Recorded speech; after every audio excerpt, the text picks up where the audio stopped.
If you're into technology and if you're into real estate, you came to the right place. I am talking today about Blueprint Las Vegas, or Blueprint Vegas, actually. That is a conference that matches up property technology with real estate operators and also venture capital funds for the technology space. And my name's Hugh Chen. I'm going to give you a full recap on this topic. It's going to be pretty long, probably over an hour, because there is just so much that I wrote about it. It is pretty phenomenal. I'd like to give special shout outs to David Blumingfeld. He is co founder of Next Rivet. That is a company that specializes in advising commercial real estate companies on their technology stack. And he was the one that introduced me to David Hirschfeld, which is one of the organizers of the event. And they invited me to speak on a panel. And the panel was discussing how technology has enabled alternative uses of retail real estate space. And so I appreciate them having me on the panel and inviting me, and that's the reason why I was there. But nonetheless, it was one of the best conferences that I've been to on commercial real estate technology for the entire year, and I've been to a bunch of them. So a little background on me. We own and operate shopping centers across Florida, Georgia, and now Maryland. We do operate them, we lease them, we do asset management. We're looking for acquisitions. So we do all of the spaces from the top down, or all of the things from the top down. So I'm speaking from a first-hand point of view. A little bit of details on the Blueprint conference itself. So the location was actually at the Venetian Expo, Las Vegas. So if you know the Venetian Hotel, behind it on, like, I think Sands, I think is what it is, they have an expo center, like a convention center. So it's pretty nice. The dates are September 16th through the 18th, 2025. And there was over 3,000 attendees. The majority of the attendees were venture capital companies and people that would provide capital for technology platforms, tech founders, many with multiple exits under their belt, as well as landlords and commercial real estate operators. I found that the actual attendees themselves were fairly high level. A lot of them were principals, owners, C-suite, really the decision makers. There's a lot of chief technology officers there. There was a lot of, like I mentioned, just very entrepreneurial people that have just done this over and over again, and it was pretty inspiring. ICSC, they were actually present and in full force. It was pretty interesting because they actually had on the first day they had a specific ICSC track within Blueprint that was all the people that you'd see at a normal ICSC, at least their C-suite. They had Tom McGee, they had Whitney Livingston, they had Malachi Kavanaugh, there was Dana Muldrow and Kevin Hewitt. So they were all executives and C-suite for ICSC. Plus, I saw a number of landlords and other commercial real estate people on the retail side there. And it was really nice to see that that was included in the conference. There was a total of 250 speakers, including some really accomplished people like the founder and CEO of Bilt Rewards. That's the loyalty program for apartment buildings that was created by Ankur Jain. I hope I'm pronouncing that right. Also, there was Eric Wu, who was one of the co-founders of Opendoor and also one of the co-founders of Navigate AI, and he's also one of the co-founders of BrainCo. So I thought he was super interesting. I'll go into his story a little bit later. And there is Sandy Sigal. He is CEO and founder of NewMark Merrill out of California. They have over 100 retail shopping centers. Really nice stuff. And as I mentioned, Tom McGee, who is the CEO and president of ICSC. So the cost of this event was not cheap. So you're looking at somewhere between $1,200 and $2,400, depending on when you signed up. There's like a 50% discount if you sign up like a year in advance, and then once you get closer, it's closer to the $2,400. But because of that, a lot of the people that went there were not the lower level people. Pretty much everyone I spoke with, had some experience and really knew what they were talking about. Additionally, the food was really good. So maybe you get what you pay for, but like the lunches, the breakfasts, they were like, much better than I normally find at some of the conferences. But they were still buffet. It wasn't plated, it was buffet, but the buffet was very good. The technology itself was amazing. I meant the technology for the application, for the conference themselves. Like they had a conference app that would really help you organize because they had like over 100 sessions, and you had to figure out which ones that you wanted to attend. You couldn't attend all of them, so you were able to go through the app and kind of just you know figure out which ones were the best fit, pick them, add them to your calendar in the app, and also your calendar on your phone, and it made it super simple. Also, they had this really interesting device, like, so they gave you this name tag, but on the back side of the name tag there was this button, and so each person or each attendee had that button on the back of their name tag. So the way that it would work is that if you and someone else wanted to exchange contact information, both of you would flip your name tags over, press the button and hold it for like a second, wait for it to beep, let go, and then in about half a second you'd see both buttons turn green, and that would mean that the contact information was exchanged. So I was emailed their contact information, they were emailed mine to my actual email address, but also in the app they would also have their contact info there as well. So that was super cool. Connect. All right, so you got this. Come on. Okay, great. So then we grab one of these things here. We just did it. That noise made the connection. Awesome. Now I got your information. I'll start it off by a pretty general overview of the top 10 things that shopping center pros should care about if you were to have attended the event. So number one is that ICSC is taking real proactive steps and making sure that our industry is at the cutting edge of technology. So one of the announcements at the end of the sessions of the ICSC track was that in 2026, next year at ICSC Vegas, they're going to have a Proptech focus co-location event at the ICSC Vegas. So think of it as an event within an event. I think it's all still covered under your ticket, but it's going to be much more expanded than what you normally see. So I thought that was pretty cool. Maybe it's going to even be kind of like a, what's the big conference in like the Consumer Electronics Conference in Vegas that you see every year that's really big. So maybe it's going to be something like that. Number two is that I didn't realize this, but the housing payment market, like as an industry itself, is a $2 trillion per year industry. And that is the largest capital flows in our country. So commercial, and just that's housing, so that's residential, apartments, mortgages and everything. If you aggregate all of that, that's $2 trillion flowing from one place to the other, from the tenant to the landlord, from the mortgagee to the mortgagor, etc. To give you a little bit of perspective, that same figure for commercial real estate is over $1 trillion. So that would be the same idea, the rent or even the mortgage payments. So huge numbers, and tapping into something that big is pretty interesting and highly scalable. So Bilt Rewards, we'll talk about that a little later, is doing just that. Now, another thing, number three, would be that if you're just strolling down what I call Technology Street and not really running and not really just like giving it all you got, you're getting left behind. I mean, the stuff is moving so fast and there's just so much getting invested in there. It is absolutely phenomenal. I'll give you some examples. For example, Brixmor has dedicated 22 people in their IT department supporting over 100 tech platforms and over 150 integrations. I mean, that is crazy. Phillips Edison built their own tenant communications application for their 7,500 customers, their tenants, and then Nuveen is utilizing AI agents for their customer service routing, and then Federal Realty has their custom ChatGPT, or large language model is the technical term, but they have their custom version of that, purely built for commercial real estate, which is pretty cool. Number four, anything that you can think of, and if you were to say to yourself, hey, there should be tech for that, it's happening. It's being thought about. It's in the works. It's getting created, or it has been created.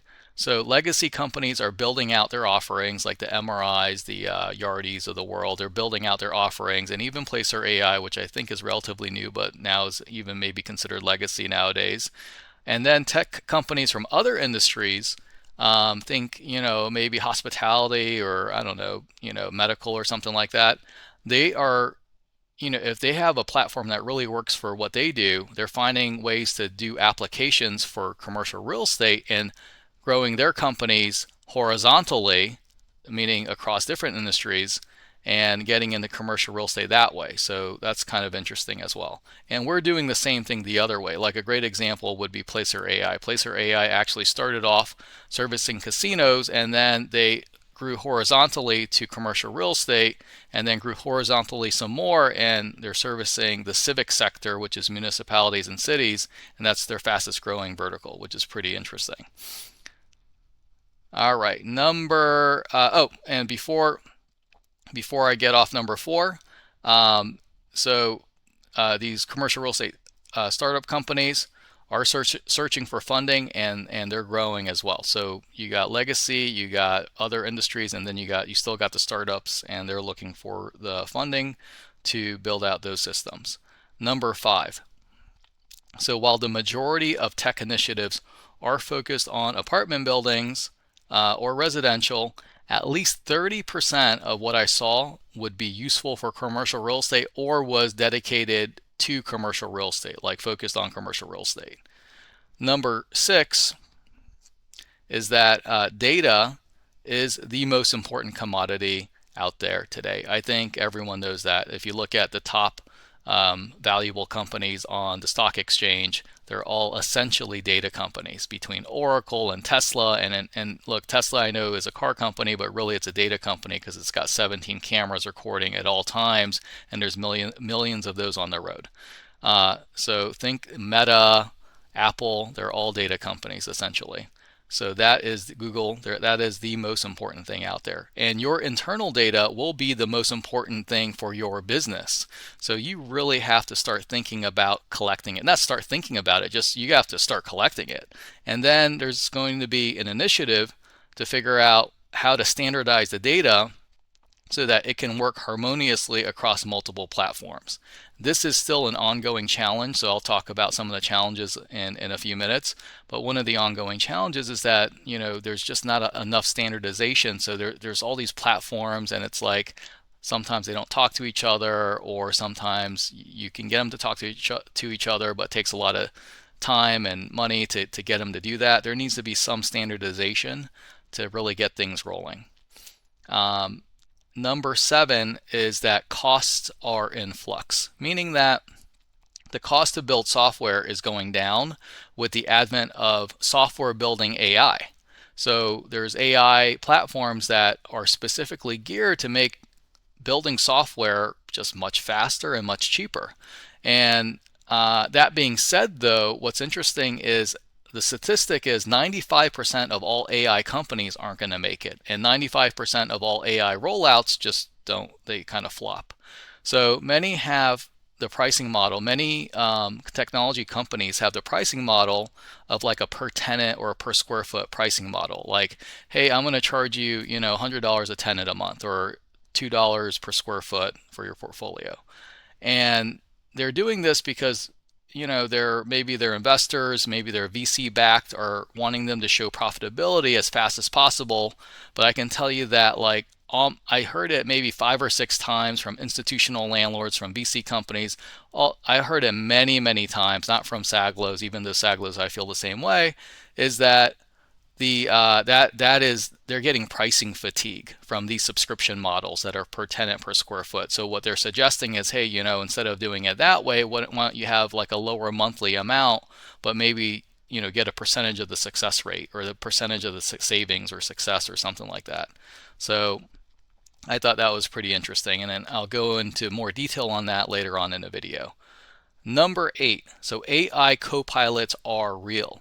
From the construction industry having copilots to help their field labor become master craftsmen to the co-pilots for your leasing associates and even your property managers and even your accountants. So that is something that's in the works that can look like different forms for people in the field. It might look like meta goggles. It might be a usage of some mobile devices for the AI co-pilots for leasing. It might be their headsets for AI co-pilot on accounting. It might be on their screens, but it is real, and people are doing some great things in development and making that a reality. Number 9, community still matters, and personal relationships are still the moat, right? Like the moat of a castle, the moat that people have and brands use to differentiate themselves. When you get to a situation where you have 20 different lease abstract companies, or like if everything starts to do, a lot of different businesses start doing the same thing, like how do you differentiate yourself if your capabilities are similar? And I think that the relationship thing truly is meaningful in our business of Proptech and commercial real estate, kind of that in between of that world. So the CTOs, the founders, all of that, keep talking. And number 10, most of the hype on tech has been around AI, which is software or even SaaS, software as a service. And what will be just as impactful and meaningful to your day-to-day, if not maybe even more impactful, will be the physical hardware technology, the CapEx, what they call it. So think, glasses, think sensors, panels, cameras, robots. Robots were said multiple times. And so that physical hardware is going to be like really coming down the line and something that you're going to touch and feel and be a, presence there. You're already, like, I was in Coral Gables earlier today and I saw a robot delivery thing going down the sidewalk. So it's going to be part of our lives. So that's pretty interesting. Now, the top 7 things that tech entrepreneurs should learn from Blueprint Vegas would be the following. I just did the top 10 things that real estate landlords and commercial real estate pros would want. Here's the things that the tech entrepreneurs might want to know about or have taken away. Number one is that so there's been an intense focus on software and programming, but hardware and CapEx may be the moat that truly differentiates. So that I just spoke about that. And I think that software is just so easy. I mean, there's like AI to make software now and programming, and like all these LLMs do these does programming very quickly. The hardware itself, like the machine, the car, the robot, the camera, that could be the differentiator. Number 2, customers are getting fatigued by the per square foot and the per tenant pricing, especially those that are supporting like 100 platforms. A pricing model that is a low monthly maintenance, but a percentage of success would be better received. So I heard that, I think, 4 or 5 times by pretty prominent landlords out there across all asset classes, by the way. Number 3, data interoperability is critical. So there are legacy platforms like MRI, Yardi, Rent Manager, that's what we use, and there are point solutions such as lease abstract services and security cameras, and there needs to be a way where legacy and new platforms can talk to each other, and there needs to be some easy exchange there. Otherwise it's just too fragmented. It's going to stall real innovation. Number 4, every landlord has a tenant portal. Not every landlord, but a lot of landlords, and it's a fragmented market. So if you're looking at it from a tenant's point of view, like let's say you're a national tenant and there's 100 landlords that you pay rent to, and let's say you need to log into 30 different tenant portals to pay rent or communicate with them, that's just not going to happen. It's not going to work. I mean, and that's a huge pain point, because if, like, we use Zego for our payment processing, we use Rent Manager for it's called Tenant Web Access for our tenant portal, and then Yardi has their like Rent Cafe, and then I think MRI has their thing. A lot of the landlords are saying, and a lot of the retailers also are saying, hey, it'd be great if there was one system to do everything. And maybe that's email, but email just is also very inefficient in its own way, right? So that's a huge pain point for someone to figure out and maybe to make a lot of money on. Number 5. So think of ways that a system has shown success, and then how can you grow that horizontally into other verticals? Like I mentioned before, Placer AI initially serviced the casino industry, and Sandy Sigal with NewMark Merrill, he's the founder and CEO, got them, I think he was one of the first investors also of Placer, got them to focus on shopping centers because he owns a bunch of shopping centers. And today, so they moved from casinos to shopping centers, but today their fastest growing vertical is the civic space, or better known as cities and municipalities. They are getting a lot of traction there. So just think of maybe there's something built for medical or something built for, somewhat related industry that could service the retail industry. Number 6, landlord CTOs, chief technology officers, and other technology executives are actually very collaborative across the different companies. So unlike, let's say, maybe investment sales brokers or even leasing associates, although leasing associates are pretty collaborative, there's not that much competition. It's more, hey, how do we just help each other to get something that works so that everyone benefits.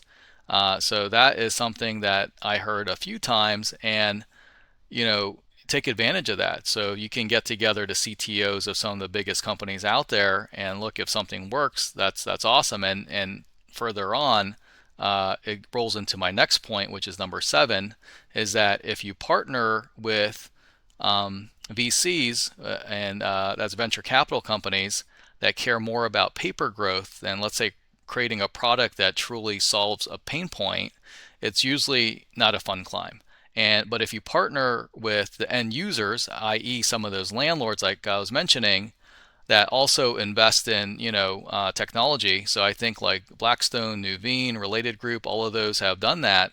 Those investors care more about like how that product can quickly solve their tenants' problems or increase the tenant experience, as opposed to just quickly growing the stock price. So I heard that multiple times as a lesson learned, pick, instead of going the VC route, or pick the proper VC that really cares about the product as opposed to the stock price. So my name's Hugh Chen. I'm president of Saglo Companies. We own and operate shopping centers, community strip centers across Florida, Georgia, and Maryland. We own about 2.5 million square feet. And we are growing. This is a little plug, just a commercial break, I guess. We are growing and seeking to acquire community retail properties in the Eastern and Central time zones, at least 50,000 square feet in gross leasable area, GLA. I am going to talk about a few of the high-level CEO discussions that were available at the event. And I thought that these were some of the most in-depth discussions, and I truly enjoyed them. So I think there's 3 or 4 of them. So the first one that's up is Ankur Jain, who is Jain, Jain. So he is the CEO of Bilt Rewards, and he was interviewed by Brendan Wallace, the CEO of Fifth Wall. Now, Fifth Wall has been at several of the ICSC events. They are no stranger to retail. Ankur, I had not heard of him speak directly before, but I am familiar with the Bilt Rewards because I think that they started off with the credit card. I think they pivoted from that into really a loyalty program for the apartment space. So let's start with their market opportunity. Housing is a $2 trillion per year consumer spend in the United States, so that is a huge, gigantic market. And he said that Bilt is going after one of the largest capital flows in the national economy, and that's their focus. Some of the fundraising lessons that he gave is don't take VC money unless it's absolutely necessary. For some of the reasons that I gave before, in that VCs oftentimes are pushing you to make decisions that maybe isn't the best for the product, or maybe even the best for the customer, because maybe it's just not the best pricing model, or they're cutting corners on the product itself. But in the early days, find strategic investors. meaning like maybe it's the end user, maybe it's a related group or CBRE or JLL Spark or something like that. And he thinks that that is actually maybe better than the Silicon Valley VCs. Other fundraising lessons are that, or tacking onto that, is that Bilt's early backers included Starwood, Related, Blackstone, and Camden, which is the apartment conglomerate or big company. So those are investors aligned with creating real value and not just paper gains. So Jan is quoted as saying, the single most important thing that matters is product market fit. If you take VC money too early, you end up chasing vanity metrics just to raise the next round, as opposed to building an awesome product and really servicing the customers. Building the platform. So it took 18 months to develop the first product, and it really had a lot of deep involvement from leasing teams, tech teams, security teams, operation teams, and the corporate teams from those strategic investors that I mentioned, like Blackstone, Camden, Related, whatever. So it is a matter of having leasing teams, messing around with the applications or the system and saying, hey, what about this? Or the operations team saying, well, what if I did this with it? Or the corporate team saying, well, can it do this? And so that kind of iterative process and getting the feedback ended up creating a really great product.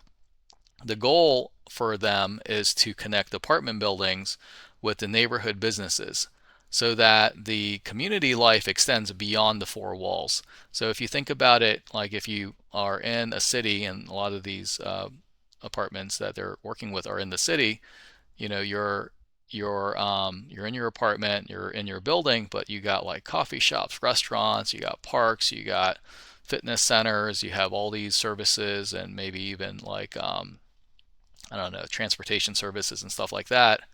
Like, what if all of that could be on one platform that you could really engage with? So that was their goal. Meaning, when you say engage with, I mean like you go to the Starbucks, or not the Starbucks, maybe the Starbucks, but the coffee shop down the road, and they're linked in. Their point of sale systems linked in with the apartment building, because the apartment building, their transactions are all done through the Bilt system. And as you're spending money on your rent, on your coffee, you're all building rewards, and maybe your rewards points that you made on your rent can be used to buy the coffee. And maybe you can do it all through a singular app, which is kind of interesting. I'll go in that a little bit further in that later. And so the quote is that where you live is not just the four walls, it's the entire community and what's around you. And I'll have another quote, is that he said, we went to create the best resident experience. We took a year and a half for the first product, and that wouldn't have been possible if we didn't have deep involvement with leasing teams, tech teams, security teams, operation teams, corporate teams. They asked, what if you can solve X? What if you could do Y, as an example? So the resident value proposition. With Bilt, the residents are rewarded every month for paying rent. So they're rewarded with airline miles, hotel points, they're building their credit, and they have access to those neighborhood perks, like I mentioned. They're trying to really gamify this whole, I'm actually guilty of, I don't have Bilt rewards, but I'm guilty of the point system. I love taking my points and turning them into business class international flights. That's just what I like doing. Instead of spending $20,000 on 2 business class flights to Asia from Miami, I trade in like 200,000 points. And they figured out how to do this, not with a credit card, but with just, as I mentioned, that huge market of capital flows of $2 trillion for housing. And they are getting people really ingrained in their ecosystem, because they're using it not just for their once a month payment of rent, they're using it for their daily lives, i.e. the community that they live in or the neighborhood. You might instead of having a gym in your apartment, which you might still have that, but if there was like a really good one like Barry's Boot Camp or something like that, maybe that's on the Bilt Rewards Network, and maybe there's a discount associated with it because you're in the Bilt Rewards Network, or maybe because you're paying the rent on time, you're getting points, and now you get a discounted Barry's Boot Camp as an example. Or it's like multiple things. You got, you go from where you live, you go to Barry's Boot Camp, and then you go get a smoothie. All of that's in the network. You can, maybe have a review system or a communication system within the network that tells you which places are good, which places are not so good. So that's all part of that ecosystem thing. And people are actually actively seeking out buildings with the Bilt platform because of this ecosystem. Here's the quote from Jain. He says that people know Bilt for rewards on rent, but the platform is the largest housing and local commerce platform in the country. Let's reward them in that once a month moment that they pay rent, and let's make it delightful. We're giving airline miles, hotel points, building people's credit, access to local experiences just for paying rent on time. It's fun. People are searching for apartment buildings that are a part of the Bilt platform. I can walk around the neighborhood and get to know the retailer, go to the local boot camp, the grocery store, coffee shop. I can tell them, charge my card at my building. So that's the quote, meaning that you don't even have to have your credit card with you. If you have the Bilt app, maybe I don't know if it's a QR code or something like that, but it's all done in the ecosystem, which you know how ecosystems are kind of a thing, right? Look at the Apple ecosystem. Once you get in, it's very sticky. Scale. Bilt was actually launched in 2022, which is, I guess, like only 3 years ago, and it has 5 million users right now. 1 in 4 multifamily properties runs on Bilt. That is crazy. 20 is that? I mean, I have to fact check that. I'm just taking his word for it, but 25% market share, which is kind of crazy.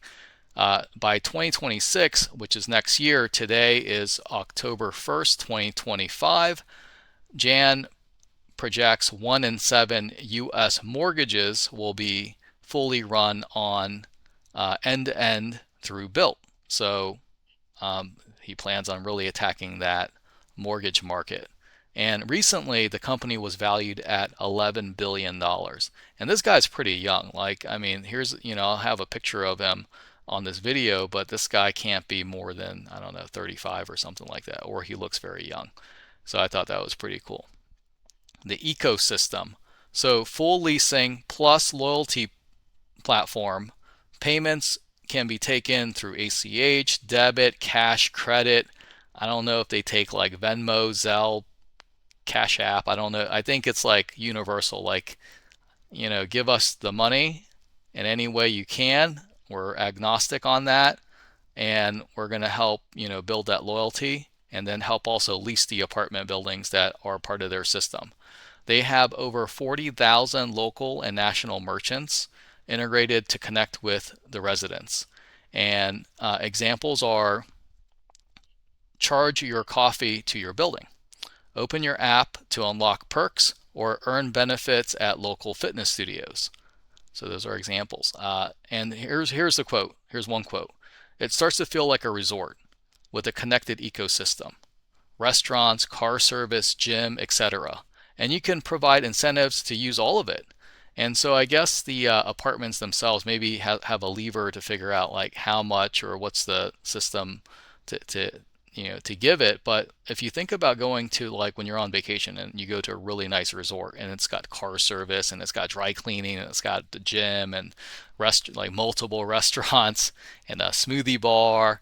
I mean, I think that's the kind of experience they're trying to recreate through the neighborhood, through their network of local experiences and local retailers, and tie it all together through Bilt rewards, which is super cool. The other quote is that Jan said, we are running a full leasing and loyalty platform. Residents can make their payments via whatever they want, ACH, debit, cash, credit. All that runs through Bilt. You get rewarded by gaining access to local experiences in your neighborhood. We have brought on 40,000 local and national merchant locations in the last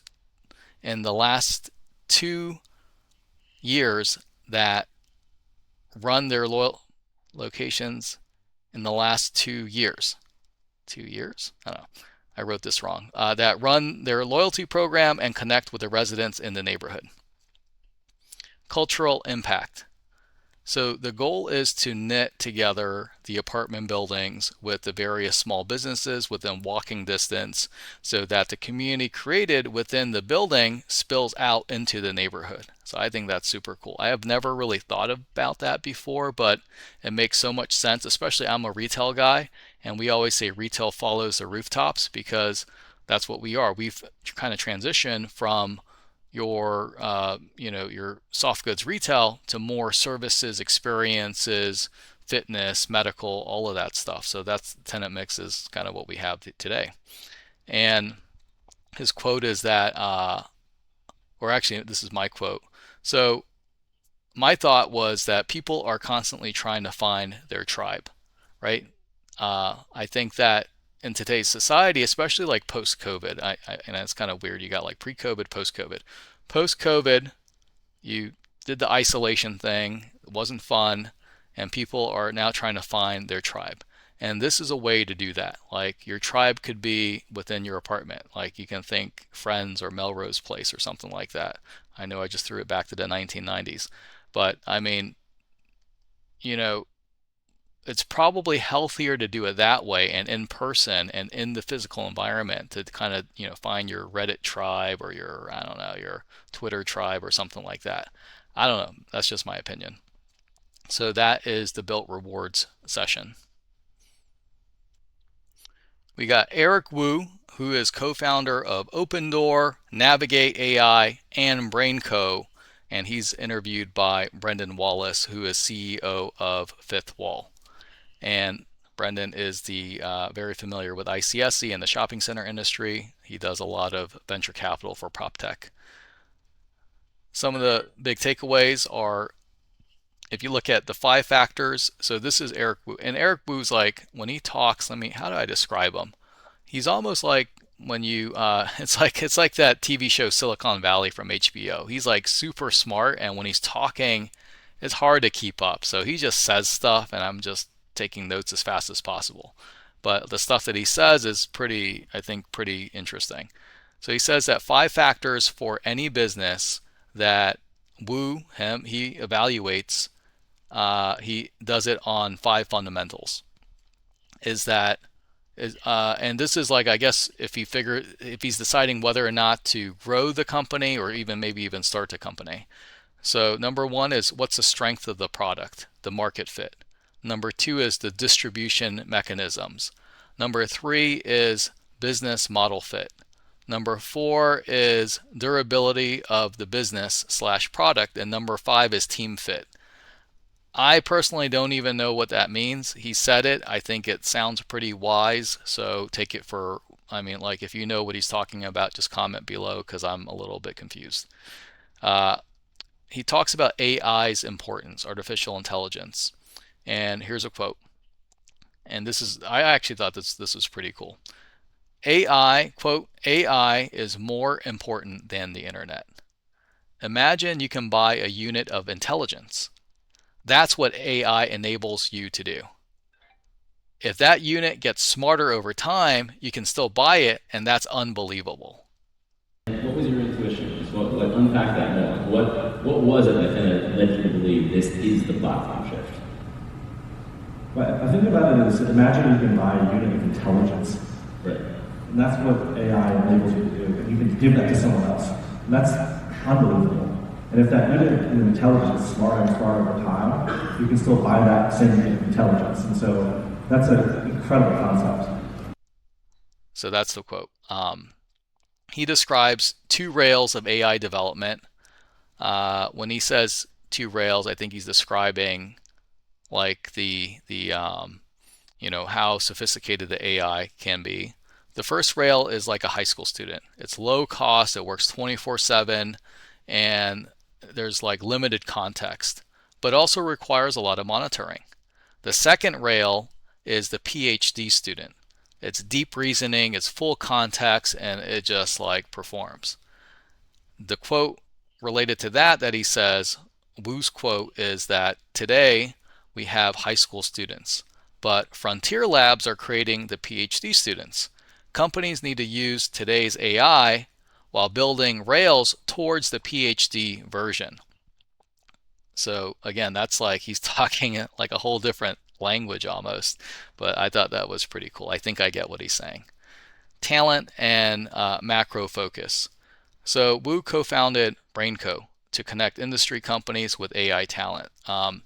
BrainCo, from my understanding, is that when Eric Wu was trying to find really good talent, like technology talent for his companies, he would go to headhunters and things like that, but they weren't so specialized in it to the level of his needs. Like he needed like really, really good people, and they can be anywhere in the world, and maybe you fly them here, like the best of the best of the best. So he started a company with a few partners called BrainCo, which would really focus on like super high level AI talent. You're asking him, look, I need brain power. So his focus, he focuses on a few sectors, which is healthcare, energy, and government. And together, those represent 40% of global GDP, which is pretty crazy. He also talks about founder archetypes, which is that, and I think he uses a lot of analogies, which is kind of interesting. So the types of tech founders out there, you got like the freshman tech founder who's highly technical. He's like the highly technical CEO that just relies on sheer work ethic. He believes in the 997 grind. If you don't know what 997 means, it means that, and it's popular in China, but I think it's getting some backlash, is that you work from 9 a.m. to 9 p.m. and you do that 7 days a week.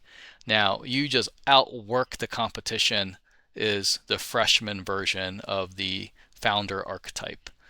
Now, the senior version, which is like you've done it already, you might have exited some companies, these are seasoned founders, maybe on their third venture, and they have like deep networks, and they, know what to look out for, heavily experienced, and that's the senior archetype.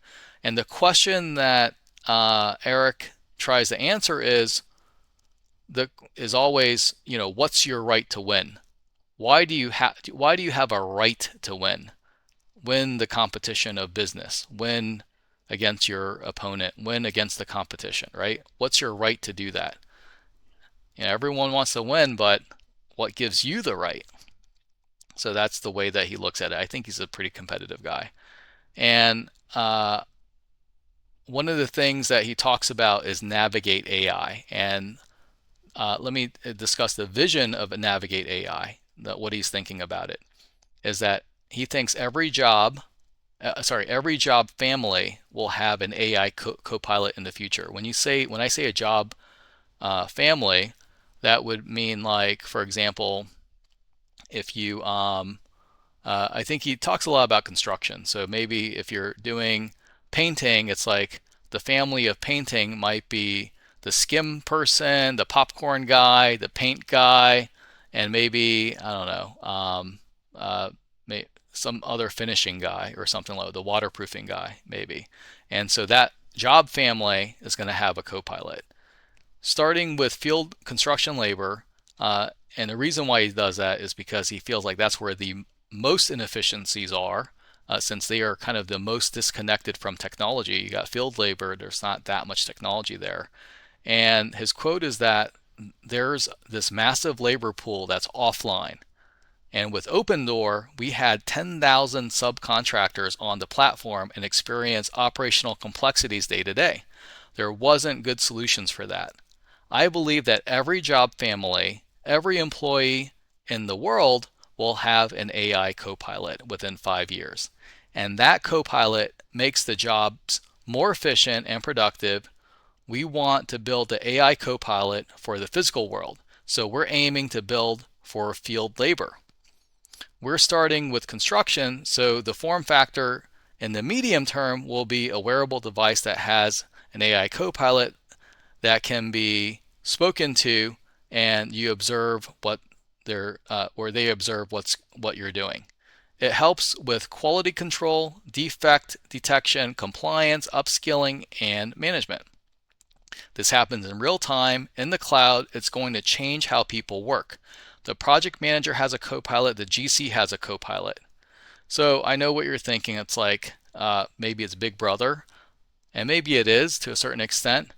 But if you have someone that knows how to do like painting or carpentry perfect because it just studied all of humanity's history and knows how to do it perfect, and you're doing it, and let's say you do something wrong and you're like, no, that's not like the master's way, you're doing it the novice's way, do it the master's way. I mean, you are going to become a master in like a month, right? So think of it that way. You're turning people that are unskilled or lightly skilled into master craftsmen. But not everyone, wants to be a master craftsman, I guess. But this allows you to do that, which is amazing. So how it works today. Phase 1 will be mobile devices. Workers capture a 10-minute site video, and then AI breaks it into 100,000 frames, prompts it 10,000 times, and outputs quality checks, defect detection, and compliance insights. That's phase 1. Phase 2 are wearable glasses. Think like the Meta Ray-Ban glasses, and it provides real-time, most importantly, hands-free co-pilots. And hands-free because you're in the field, you need your hands, right?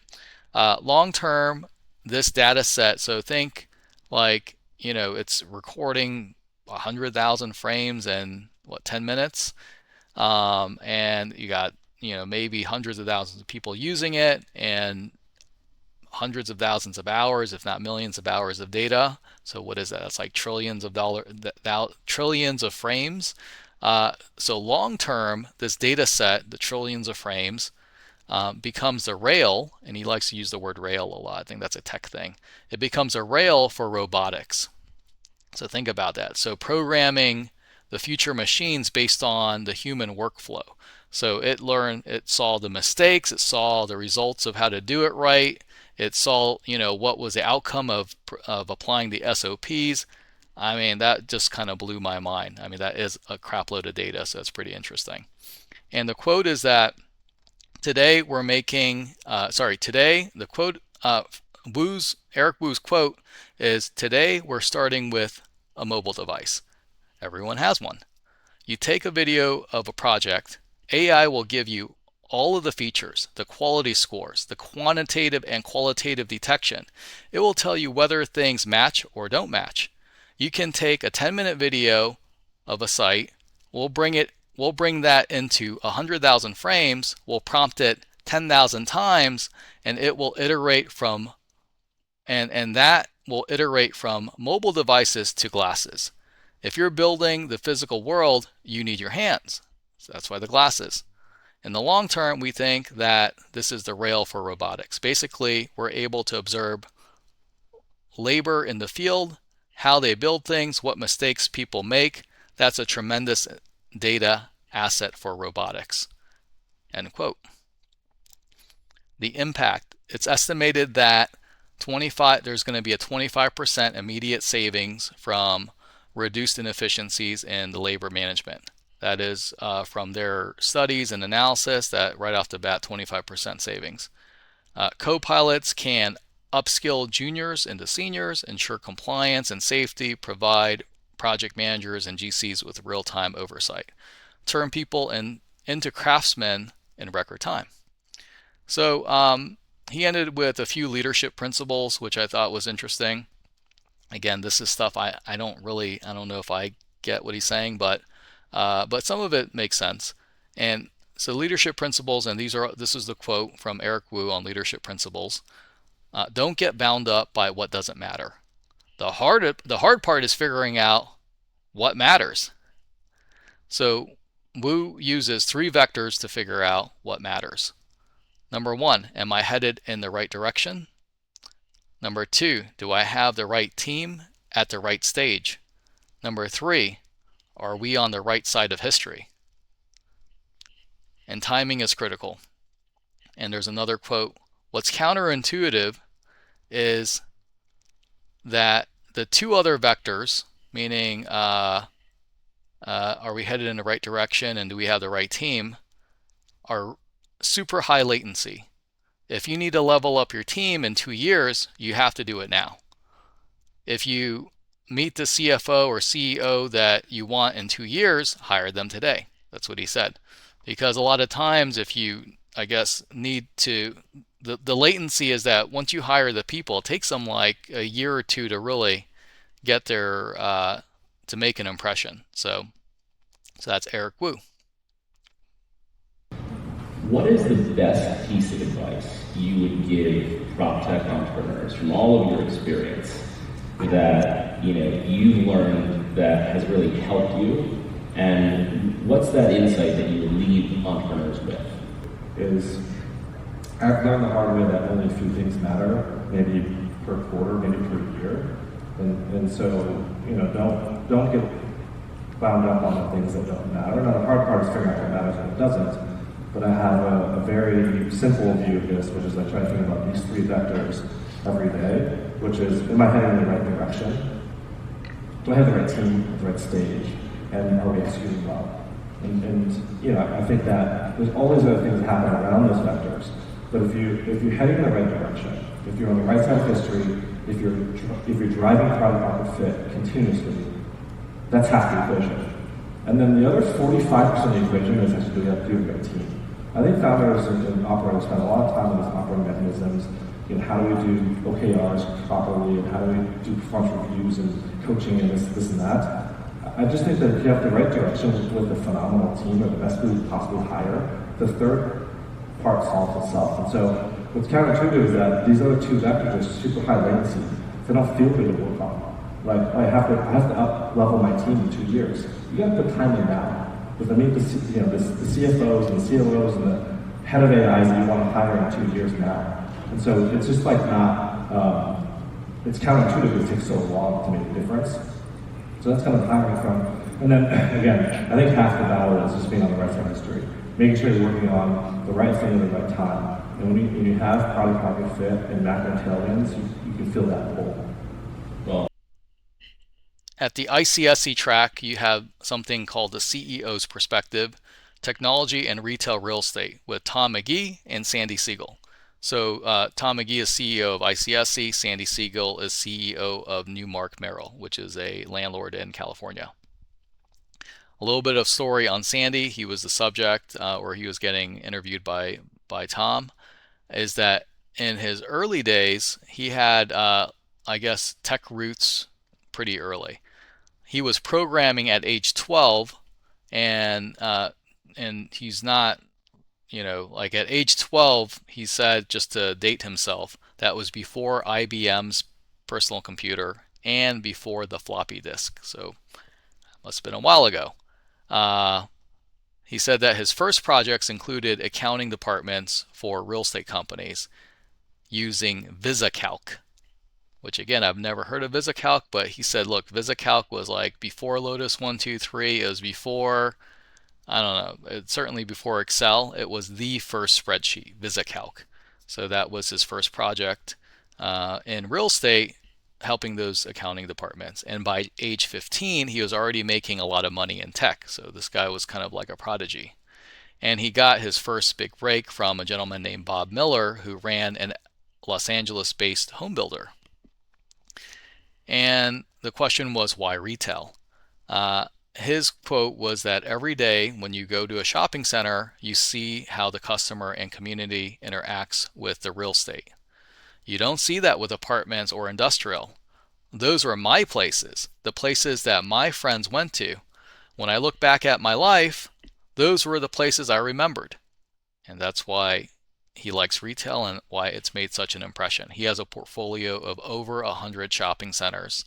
I mean, Saglo has a portfolio of 25, so that he's, and I think his are a little bit nicer than ours, so he's got a pretty big portfolio. And he also said that for retail, despite the pandemic, traffic at the shopping centers are now higher than before the pandemic. So not only did e-commerce not kill retail, and not only did, and he's in California, as I remind you, like lockdowns and forced store closures not kill retail, it's back even stronger today than it was in 2019. Data as an asset. So he says that retail throws off a massive amount of data, foot traffic, points of order, like your customer journey, where they started, where they went to afterwards, how loyal they were to your property or any property. And he says tech enables real insights on the customer journey.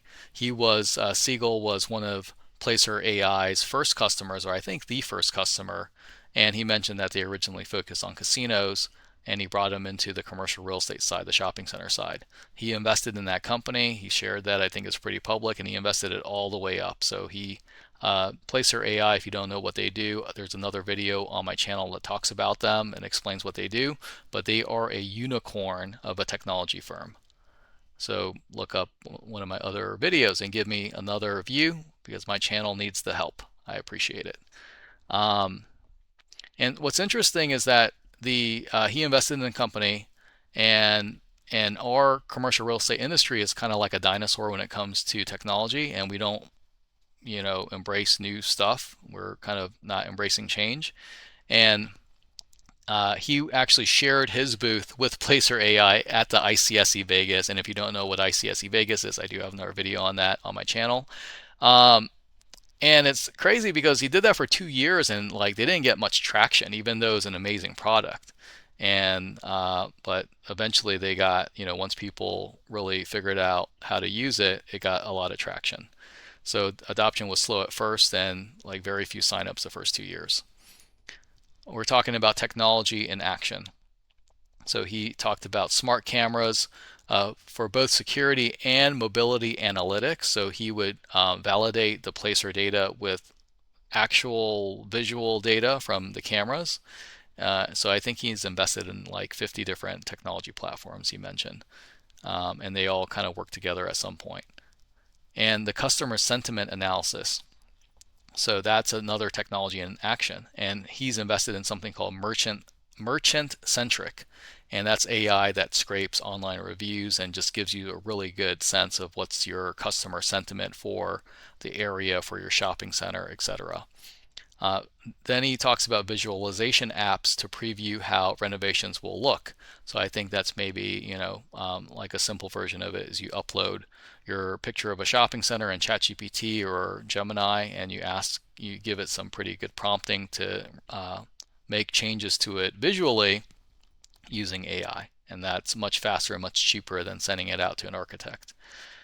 He suggested that commercial real estate may need to add a R&D line item. Like very few, it's almost unheard of for real estate companies to have research and development line items. But he said that, look, it might be justified in the long term to make that innovation investment. His philosophy on leadership and community. The quote is that shopping centers have a unique ability to change how people feel about their neighborhoods. And I agree with that. I think that if you take a shopping center that just has like an awful tenant mix, and I mean, just no offense if you're actually the operator of this business, but if it's a more upscale family area with like private schools or something like that, and the shopping center has a tattoo parlor and a vape store and I don't know, just something else that isn't typically seen in your Class A markets, it just kind of brings down the neighborhood a little bit. And if you were to write that tenant mix and just have it match the neighborhood some more, or kind of take it to where you think it should go, it can actually do that. So like a perfect example is Publix. I mean, I remember when I lived in downtown Miami before it was cool, like this was like 25 years ago, and the closest Publix was like 7 miles away. And when Publix finally opened there, it's like, hey, the neighborhood changed. I mean, it literally changed around the Publix being there, because otherwise it was like really not great supermarket options. And I've seen it firsthand. On the same topic of his philosophy of leadership and community, is that he, on his social media, they launched something called the American Dream series, where he interviews with local merchants on what their stores mean to them and to their communities. And the quote within that is that we have something called American Dream series, which interviews the local merchants and finds out who they are, what the store means to their lives, and how they are making their communities better. I think that's awesome. And again, that kind of from a more local perspective, but just shows you how retail can really shape communities. His quote on leadership is that the role of the leader is to inspire your team and make sure that they have a clear vision to help them reach the point beyond where they thought they could go. And that is, I think I agree with that, and I think that is a good way of looking at leadership. On technology and the future. So the quote is, this is a good one. So the quote is, I grew up in the age before spreadsheets. You would have thought spreadsheets would have made all those people with the 10 number keys go out of work. 10 number keys is like a calculator. Obviously that didn't happen. It created like more work. I mean, there's just spreadsheets coming out my ears sometimes, right? And you can probably apply that to, like, people say ChatGPT is going to put, I don't know, analysts out of work. It might create even more analysts. Who knows? Autonomous vehicles will reshape real estate economics, is what they talked about. It's going to lower transportation costs, which will lead into some main and main locations lose their, what he calls, proximity advantage. At the same time, new development land will open up. So what does he mean by that? Autonomous vehicles reshapes the real estate economics, lowers transportation costs. So for example, let's just take as an example, like, autonomous vehicles are everywhere. We're 20 years into the future. You don't really need to own a car because there's just, you can just hail a Waymo with no driver, and you can get from here to the airport for $2 or $5 because it's electric, and who knows, it's subsidized, who knows, right? So if it doesn't take you it doesn't cost you more than $5 to get anywhere in the county, or maybe even within 50 miles, right? How does that change real estate values? Because what he talks about, the proximity bonus, is that for a long time, like, this is very evident in New York, is that the closer you are to that subway station, or the closer you are for convenience sake, so meaning that, like, let's say the person doesn't have to get into a car and can just walk, you're close to a high concentration of people where they can just walk to you, that real estate's worth more and you can charge more. But once you lower the cost of that access or that transportation, then what does that do? Does that change the whole formula of things? That's the question. I don't know. I don't think it does, but he seems to think it does. But look, he's, I think, way smarter than I am, so I'll go with what he says. Here's another quote. AI is like suddenly giving everyone in your company a great assistant. Like all assistants, sometimes it hallucinates. So that was a funny one. So he believes that AI plus robotics will be transformative. And here's another quote. So the price of mobility is going way, way down due to autonomous vehicles. The cost of going from here to there is going down with Waymo, etc. It will impact our shopping centers in figuring out where main and main really is, since you lose the proximity bonus you got from being right next to the residential, but you pick up development land. Another quote, so I think that was a great quote. Another quote by Sandy Sigal would be that there may be more retail development in 10 years. We haven't changed how we constructed in 100 years. Now we can print buildings, print walls. Robotics and tech will definitely improve that. The counter to that is that the center will be more curated in the future due to having the sentiment data. So I thought that was a really sophisticated way of looking at retail for the future. So now those are all the CEO sessions, and I thought that those are really cool, super high level. Some of the stuff goes even over my head, but I think once I sleep on it a little bit more, I'll figure out what they're talking about. But it was really interesting. Now we're on to some of the panel discussions. These panel discussions were in some of the smaller rooms, what I call the track rooms. And first one up is ICSC's track, which is called Proptech in Grocery Anchored Retail. The panelists were Helene Stein. She's the Chief Information Officer at Brixmor and Executive Vice President. There's Ryan Baylor, who is the Senior Vice President, Head of Operation for Perform Properties. Perform Properties used to be called Shopcore, and they rolled up a few large portfolios, and that are called Perform Properties. Tim Murphy is the Vice President of Marketing and Technology at NewMark Merrill.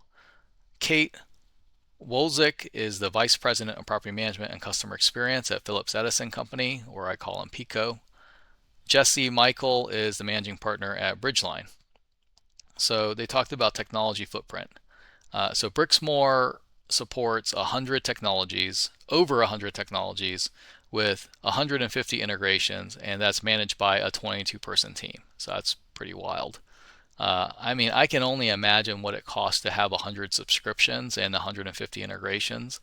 That's got to be in the 8 figures per year.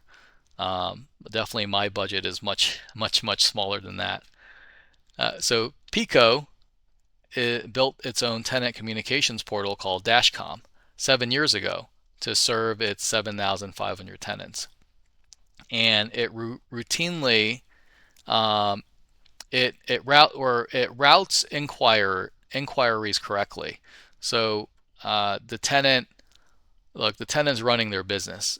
If they need to figure out like what's this CAM cost or CAM line item, they don't want to have to figure out do they talk to the property manager, the leasing agent, or the accountant. You just do it through Dashcom, and it just routes it to the right person. Same thing with like a property management issue. If their HVAC goes out, do they call the leasing agent? Is it the accountant? Is it the property manager? And if they want to expand their space or renew, do they call their property manager or leasing? So they don't want to have to inundate their tenants to figure that out. So you do it through Dashcom, and it gets to the right person. Perform Properties, or AKA Blackstone, because Shopcore was owned by Blackstone, they're the owner, is reluctant. Actually, interesting, they're reluctant to build apps due to the security concerns. So you got this company that's like, I think they're like the largest owner of commercial property on the planet. So they got the money and they got the resources, and they actually have a huge data analyst department that's part of their platform on the Blackstone side. But they are reluctant to build their own apps, and security concerns are real. And then it's just, let the technology people do the technology stuff, and they're going to run into a lot of mistakes. You focus on real estate, which I think I agree. I'm more on that boat. And their leasing runs on Salesforce. That's their backbone. NewMark Merrill, they use Placer AI to measure ROI, return on investment, of shopping center events. I thought that was a good use case of it. So meaning that there's days that the event isn't there, and then there's the days of the event. What was the difference in the traffic? Shifting tenant expectations. So Perform Properties said that, quote, our tenants expect to be able to contact us via the app. So I think that's become table stakes now. We just launched our app this past year, and it's actually got pretty good traction. We have almost 50% of our tenants on the app now. We have some, I think 3 or 4% of the tenants don't like it, like really don't like it, but we have a number of people on the app. Tech adoption is no longer optional. Tenants demand mobile-first engagement. That's what they say. I think that it's probably true, but I think that you are going to have some old school holdouts that really want traditional engagement of face-to-face and having a phone call. At least that's what I heard when we did an exercise on identifying who are our favorite tenants, and I called them, and asked about their experience, and a lot of them did say that they really value having that relationship with the landlord, and that can't be done through an app. It has to be done face to face or through a phone call. So just kind of be wary of that. AI's role. Helene Stein said that AI will not replace you, but if you don't use AI, you will be replaced. And she is the CTO or the CIO of Brixmor, Helene Stein. And another quote is that, unlike Siri, AI will always give you an answer. So that introduces both power but bias risk, right? So you got, it's a lot of like, Siri, if you ask it to do something, or I use Google, so if I ask it to do something, it might say, I can't do it. But if you ask ChatGPT or you ask Gemini, it's just going to give you an answer. So just watch out. And the quote is that AI will not replace you, but if you don't use AI, you will be replaced. Now, AI will always give you an answer where Siri would say, I don't know. AI will give you an answer, and that's where the bias issue comes into play. And that's Helene with Brixmor. Now we're talking about industry collaboration. Proptech isn't a competitive moat. So the CTOs from different firms regularly share notes. So I think that's really, collaborative and very healthy. And Helene Stein, the quote that I have from her is, quote, I have 100 different vendors that I work with. One day there is going to be a reckoning. I wish there was more collaboration. Instead of partnering and integrating from the get-go, you're all trying to create your own versions of stuff. So they're essentially stepping on each other's toes, and she is warning them to maybe figure out a more collaborative way of doing things that won't result in so much disruption. And that now you're getting to my panel, which was called Unlocking Alternative Uses of GLA and Retail Real Estate. And GLA stands for Gross Leasable Area. That's the amount of space in a shopping center that can be rented out as opposed to common area. And the panelists were, so the moderator was David Bloomingfeld, who is the one that invited me to the conference. So shout out to him with Next Rivet. Caro, which is with Caruso, and they are, I think the owner is pretty famous. He's in Los Angeles. I think he's into politics, but they own all sorts of types of real estate across Southern California. Then you had Dennis with 1-800-Flowers and James with MIT's School of Real Estate. So the topic of what does alternative uses of GLA actually mean and why now was really the first part of it, just to kind of set the stage of it. And really alternative uses are driven by consumer demand, and so consumer demand on the community side, and then NOI growth on the landlord side. And also there's certain new capabilities that are going to be unlocked by technology that weren't available before. And also the word alternative is kind of funny because I jokingly said when I think alternative GLA, I was thinking alternative music, which is very popular in the 90s. I'm Gen X, so that was very popular when I was growing up. And if you look up what does alternative music mean, it just means that anything that's not mainstream. So literally anything that you're saying that is alternative uses of GLA just simply means what's not mainstream. And a lot of the stuff that's in shopping centers today are not mainstream compared to, let's say, 25 years ago. For example, when I got into the industry, that was the days of Blockbuster, Toys R Us, Linens and Things, Anna's Linens, etc. So there's a lot of soft goods stuff. And you didn't see as many gyms. Actually, gyms was kind of like a no-no because their finances weren't that great. You didn't see as much restaurants. You didn't see, certainly not as much of the entertainment type of stuff. Not as much medical in retail centers, and not a lot of educational and that kind of stuff. That was just almost a no-no, just because it didn't fit the mainstream idea of retail at the time. And so what are alternative uses of retail today? That was the discussion. And so some of the tech that enables the the finding of these alternative uses are like Placer AI, autonomous vehicles, maybe even the metaverse. I mentioned that.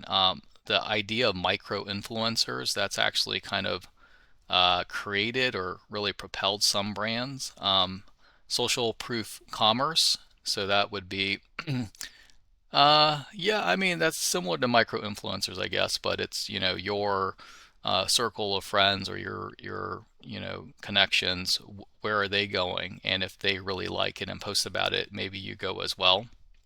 Uh, there's reverse logistics that are in consideration with alternative uses, and also there's the sharing economy and the data economy. So today, I would say that the new income streams include the integration of mixed use into retail properties. Like we sold 2 shopping centers in 2024 to multi-family developers in both cases. And in both cases, they plan on keeping some retail component and either having it as a horizontal mixed use project where the retail and the multifamily sit side by side, or vertical mixed use, which the retail sits underneath the multifamily. I can tell you that the horizontal retail works much better in almost 99% of the cases. The vertical retail really only works in hyper dense, super strong markets like Midtown Manhattan and Brickell Avenue, Miami. Um, Energy distribution, that is an alternative use also. You see a lot of EV charging at the properties. They are leasing out parcels even, and in some cases, I know you've seen like that they rent out some of the parking spaces, but now I'm hearing that they're actually renting out parcels and creating fairly substantial EV charging, stations, groupings of these charging stations. And then there's experiential formats of legacy retail that just creates some ongoing relevance. Like I think Target, is normally in 150,000 square feet or 200,000 square feet. They've tried out like a 50,000 square model or a 20,000 square foot model.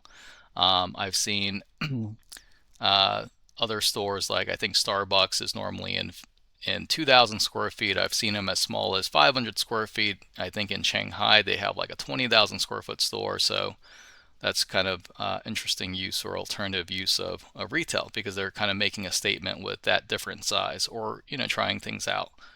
There's also macro forces driving the change. Technology adoption has always driven retail behavior. So when I say technology adoption, if you go back 150 years or 200 years, I'm talking like the invention of the automobile, the invention of the barcode, the invention of the internet. In each of those cases, there is a large change in how retail was done. I mean, back in the day, with even with automobiles, you had, retail was just so different back then. But then you think of like the barcode. Before the barcode, like how did you keep track of so many SKUs? And that would really limit the amount of inventory that you can hold. And it was like going to the general store saying, hey, I want these things. They go and grab them, and then they figure out how much they cost, tally it up with a pen and paper. And even the invention of the point of sale system, like the cash register, that was a huge invention for the retail industry. So nowadays, there's a lot of stuff with AI, with social media that I think is going to continue to evolve that retail landscape. Demographics and migration.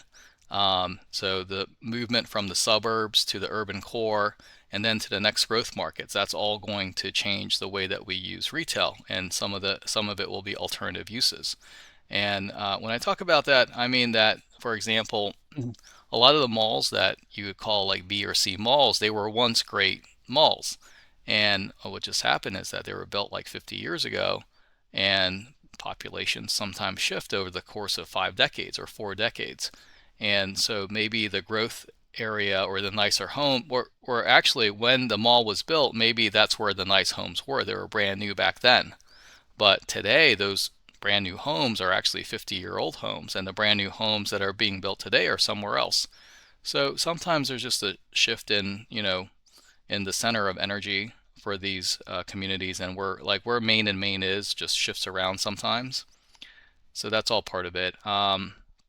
E-commerce and logistics are shaping physical store demand, zoning and regulation, and zoning and regulation gradually adapting to allow new uses. That's kind of interesting, and that has a lot to do with like parking and just even like the idea of, hey, if you have an advanced auto store or an auto zone that's doing a lot of their store they're using maybe like 20% of their store as front of the house, just like your normal looking store, but like 80% of it's delivered out the back.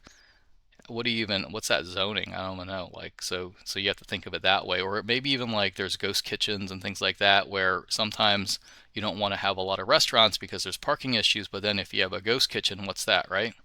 So those are all kind of interesting things to think about.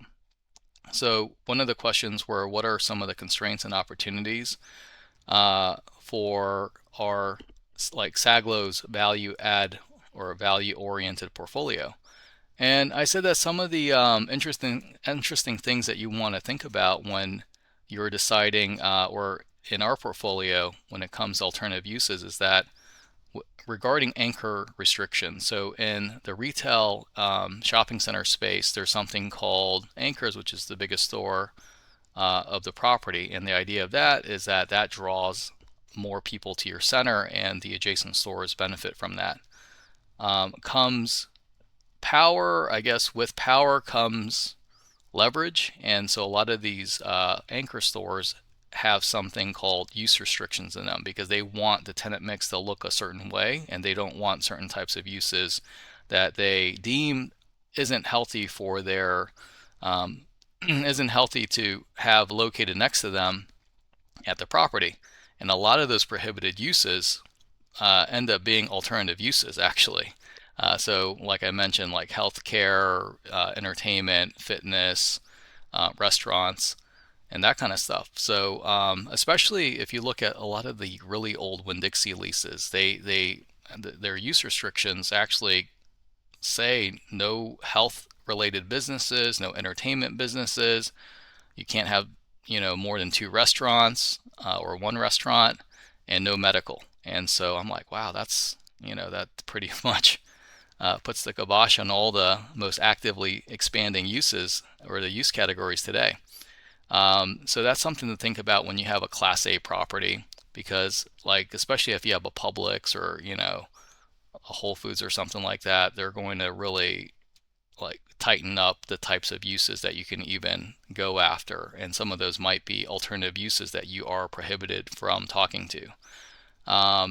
Some of the uses that we like in our properties that are unusual or not mainstream include thrift stores, bin stores. Some of the new alternative uses could be bin stores. And bin stores, if you're not familiar with that, that's a use that was spurred on because of Amazon returns, right?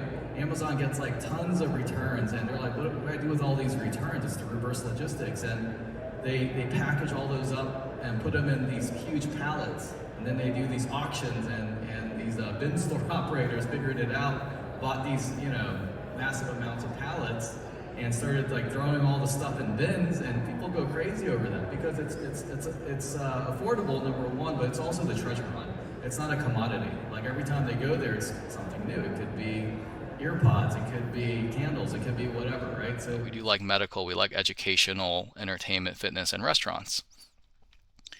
Also, you have to think about the cost barrier. So there are low rents that there's some retailers that that they can only pay a certain amount of rent because of their margins or the cost of their goods sold, or the types of business that they have. And then you have to compare that with the high cost of construction. So a lot of times a vanilla shell, which is you kind of white box a space, and that's I think I have a definition of that somewhere else on my channel. And facade renovations cost roughly the same whether it's a Class C shopping center or a Class A shopping center. But in a Class C shopping center, the rents might be $15 a foot, where a Class A shopping center, the rent might be $45 a foot, but the cost of construction is the same. So that's a factor. So a lot of times when you're in a Class B center or a Class C center, you're doing a lot of as-is deals. And the retailer, if they can repurpose the space just the way it is with just a little bit of upgrade, then they can get in at a pretty low rent or an attractive rent. Where if you're going to a Class A property, maybe you can get some tenant improvement allowance, maybe assuming that you're a use that is allowed in the property, but you're going to be paying 2x, 3x, 4x the rent. I'll give you a few examples of alternative uses in GLA done well, or in shopping centers done well. And I would say that there's no universal best alternative use for a shopping center, because it's just so community specific, and success is that. But I can tell you that technology now helps landlords identify the right match without that. I call it like an institutional bias. Because like, for example, if I say, hey, what should go in my shopping center? And I ask, I don't know, like the city manager, they're going to immediately say, oh, it should be Starbucks, it should be Trader Joe's, it should be Whole Foods, it should be, I don't know, Chipotle, right? It's just like whatever you think that's the most popular thing on your mind. But that's not rarely the case where, number one, it's even a fit for the retailer, or that the retailer would even give you the time of day to look at it, especially if you're in more of the value add properties like we have, which is Class B properties. But instead, a lot of the technology today do a great job in matchmaking. Like they give what's called a fit score. So I think Placer AI does this. I know a few other platforms also do this. And they take all the attributes of your property, they kind of match up the desires or the requirements for the retailers and say, hey, which ones have the best overlap, while also not having a location too close. And that way you can get a list of like 100 different retailers that would do well there. And I think there's the technology today that what I prefer would be to get the use categories. Just say, hey, after doing all of this analysis, I think this would be a great beauty salon suites concept, or this would be a great gym, or this would be a great frozen yogurt or ice cream store. And the reasons why is because X, Y, and Z. Maybe it's because you got a bunch of schools nearby, that you have a high population of children between age 4 and 16, and traffic patterns, etc. But it does get pretty scientific, which a lot of people don't realize until you really get into the nitty-gritty of things. Some lighthearted examples would just be like seasonal pop-ups, such as Spirit Halloween, those Christmas tree tents, and then, as I mentioned, ghost kitchens. Those are some interesting ways of using GLA that is not mainstream. Technology's role in space optimization. So you have crowdsourcing insights, identifying best-in-class retailers for leasing. All right, so what does that mean?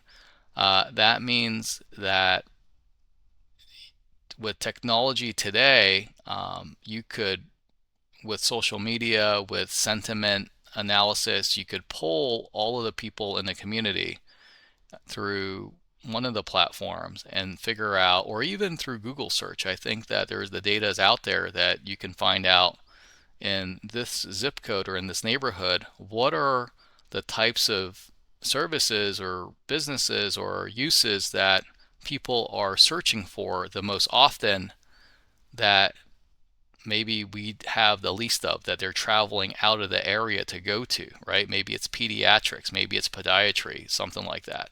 If you can have that data, you might say, hey, the use category here is really a bike shop, or it's, a nursery or something like that. Probably not a nursery. I don't see those too often in, but maybe a flower shop. Maybe it's next to a hospital or something like that, and there should be a flower shop there. Another thing would be mobile location data used to guide acquisitions. Oh, okay. So another topic here is that, and I think we deviated a little bit from the alternative use conversation and got into more of a technology conversation, but mobile location data such as Placer AI and I think there's another video on Placer AI if you're not familiar with them on my channel. But that is able to harness data that we normally didn't have, such as analyzing the hotel customer traffic. For example, we have a shopping center in Fernandina Beach, Florida, which is like Amelia Island, Fernandina Beach, really nice area, and it has several dozen hotels, some very nice, some medium. And I want to know how many hotel guests do they have per month on average or over the year, because that is a consumer of my shopping center, or a potential consumer. When you come and stay at a hotel, you're not bringing a whole lot of stuff, so you need to go out to eat. You might have forgotten something, have to buy something. You might want to go to the beach and need to go buy some beach stuff. So those are really good consumers for retail, and having the mobile location data helps you determine, how much of that you could be getting. And then once you have that data, you give it to the retailer and say, look, I know that the population density might be 10,000 people within the 1 mile or 2 miles, but there's an additional 5,000 hotel rooms, for example. I don't know if those are the numbers, but I know certainly on iDrive in Orlando, those are the numbers, like thousands of hotel rooms. And a core reminder is that we aren't doing it just to do it, like doing alternative uses, we're not deviating from the norm just for the sake of deviating from the norm. If you're going to do an alternative use for retail, it has to increase the value of the real estate by bringing more shoppers and generating new income streams, and improving the customer experience. So all of that are reasons why you might use the shopping center in a different way, because it's a little bit of a cascading effect. If you're able to increase the income, you can use the money to improve the customer experience, and and overall it's a win-win situation. One of the panel topics on the main stage was done by Michael Hirschfeld, who is the vice chairman of JLL, and he's on the leasing side. And he worked on a project in Vegas on the Strip called Boulevard, spelled BLVD. And what that was is that is where it's a little bit on the Strip, a little bit closer to the airport where Coca-Cola and M&M is. And the vision started with the Gindy family, and they're very wealthy and they've done some great projects. And they looked at the project before that they bought it and started to redo it, and looked at what are the attributes of the area, and they're very familiar with retail. And they realized, hey, there's 36 million people walking by this property every year. That's a lot of people, 36 million people. And that amount of traffic is so high that, like, you take a look at a concept like the Hard Rock Cafe, which I think we can all agree is a kind of a tired concept. But the Hard Rock Cafe in that location did $24 million of business a year, which is like a huge number, like $24 million of volume for any restaurant. And anywhere else would be your top restaurant in the whole area. But this is like a Hard Rock Cafe that happens to be on the Strip doing these numbers. And the Gindy family, and I think one of their partners are the owners of Panda Express, the Chung family. They put up the money to buy the property and redevelop it. And another interesting thing would be that this is a retail only type of project. There's no casino, there's no hotel, and that was a decision made all the way back in 2018 when they first started talking about the design of it. They wanted it to be pure retail. And because it's pure retail, the back of the house is designed specifically for retail efficiency. You have multi-truck loading docks. I mean, the way that the parking is, there's like rooftop restaurants and places to take Instagram pictures and things like that. And the project itself is pretty large. I mean, you're talking about a 3 to 400,000 square foot project right on the strip. Again, retail only. I think it's 3 levels and brand new. So there's not a whole lot of brand new retail getting built across the country, but in this case where it's very special, you got huge amounts of traffic and the sales volumes that justify the rents that they need to charge to justify the the construction cost is all there. So it all lined up. The major tenants that are already open include Puma and Abercrombie, Lululemon, Adidas, and JD Sports. In-N-Out Burger is going to have their largest location in the United States on the rooftop. So that's going to be their flagship location on the rooftop of this thing, which is pretty awesome. And Netflix, which you normally think of as video streaming, they're going to have a permanent 70,000 square foot installation of retail and experiential type of experience at the location also. I think that's also on the rooftop, but it might spill over to one of the other floors as well. And one of the things that Michael pointed out was that a feature, which, once he said it, it made sense, was that this location will have the closest Uber drop-off pickup point to the strip, along the strip. It's only 200 feet from the strip, where if you go to Vegas, you know that like everything's huge there. So if you want to pick up an Uber and you got to walk into a hotel, you're walking like, a quarter mile or something like that to go pick up an Uber. So this is ultra convenient, being just 200 feet from the strip.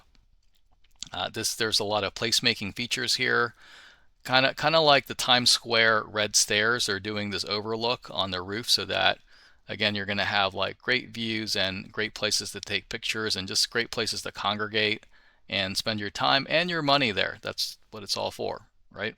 And it's positioned as a free and accessible gathering place, especially for the tourists. And maybe because it's close to the airport, they're thinking you're done with your Vegas trip, you did the casino thing, you did the shows, make a stop here and hang out for the 2 to 3, the 4, the 5 hours before your flight home and spend a little bit of extra money. It's probably a lot cheaper here than, gambling at the at the Wynn or something like that. And they're already hosting weddings, graduations, and there's like some serious large-scale events here. And one of the key reasons for the success, in Michael's own words, is that his team was brought in to really focus on the placemaking. And when I say his team, he brought in the A team. I mean, there was a story. At first, Michael didn't really, wasn't sure if he wanted to work on this project, but the Gindy family really knew you had to execute leasing well to make this project work. And after some discussions, Michael said, you know what, if I'm going to do this, I got to do this right. So he brought in the A team. There was a person that like specifically focused on food and beverage, and they were the expert at that. There's someone else that specifically focused on apparel, and they hit that. Maybe there was someone else that specifically focused on experiential and fun and entertainment, and they really hit that. So everyone had their core competencies and their core networks, and they're able to get the best of the best, tell the story, and get them open here at the BLVD. So congratulations to the Gindy family, Churn family, and Michael Hirschfeld. The next panel is that what I'm talking about today would be, it's called From Vision to Value, AI Strategies, Implementation, and Results in Real Estate. And so on the panel, you had Nima Wedlick, Managing Director for Thornvest Ventures, Gene Casey, who is Global Head of Proptech and Innovation from Nuveen, Steve Weichel, who's the Managing Partner, MIT Fund 2, MIT Center of Real Estate, Roger Poirier, co-founder of Hazelview Ventures. So what was talked about? AI versus traditional real estate thinking. One of the things that really stood out that was said is that, and this is from Nima, the quote is, real estate is used to deterministic models, but AI is probabilistic. Let me repeat that. So Nima said, real estate is used to deterministic models, but AI is probabilistic. And what that means is that real estate is used to Excel spreadsheets and calculators, where 1 plus 1 always equals 2, no matter what. And if you put a formula together that's like 5 sentences long, you know the answer is going to be the answer. But when you're dealing with AI, remember how AI works. It's not a calculator. I mean, it is a predictor of what's the next word, or it's a it's a little bit algorithmic even. So it's not deterministic. So keep that in mind. And that's a mindset shift that's required. And so certain things you're going to have to use a deterministic model, but other things you could use a probabilistic model. And maybe you can use AI. I think that's the reason why a lot of people are using custom AIs, to make sure that they can have the answers follow a certain path or process to 100% accuracy. Because look, I mean, even if it's like 3%, if it's 97% accurate, like let's just say you were using AI to run discounted cash flow models, and I said, you know what, it's 97% accurate. Yeah, you think like 97%, it's really high.